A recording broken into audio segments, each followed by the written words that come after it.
आज हम पढ़ेंगे पृथ्वी की गतियाँ। ठीक है ना।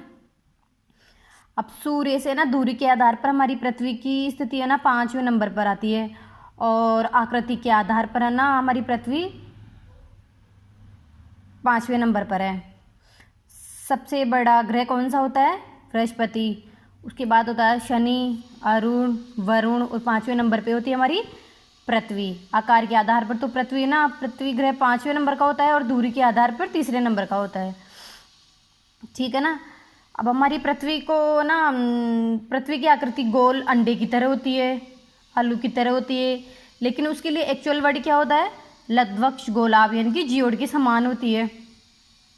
और हमारी पृथ्वी है ना जो भूमध्य रेखा पे तो ना चौड़ी होती है, और ध्रुव पे जाके चपटी होती है।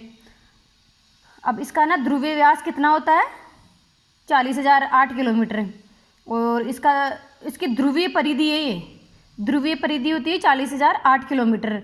और इसका ध्रुवीय व्यास है, यानी कि यहाँ से लेके यहाँ तक ध्रुवीय व्यास हो जाएगा 12,714 किलोमीटर। उसी प्रकार भूमध्य रेखीय व्यास होता है, उसका 12,756 किलोमीटर। और उसी प्रकार भूमध्य रेखीय परिधि कितनी होती है?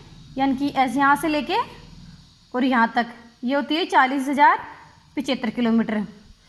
ये भूमध्य रेखा पे तो चौड़ी होती है, और ये ध्रुव पे जाके सकड़ी हो जाती है, इसलिए इसको ना लघ्वक्ष गोलाभ कहा जाता है, यानी और इंग्लिश टर्म होता है इसका जियोड। अब हमारे पृथ्वी की गतियाँ कौन कौन सी होती है?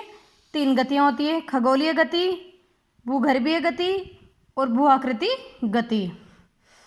खगोलीय गति में क्या होता है? घूर्णन गति। पृथ्वी घूर्णन गति करती है, परिक्रमण गति करती है।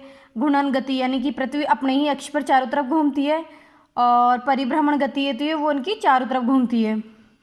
और भूगर्भीय गति होती है जिसमें पृथ्वी के अंदर की जानकारी दी जाती है, जिसमें 3 प्लेटें होती है: मैंट, क्रस्ट, कोर, ये सब होती है।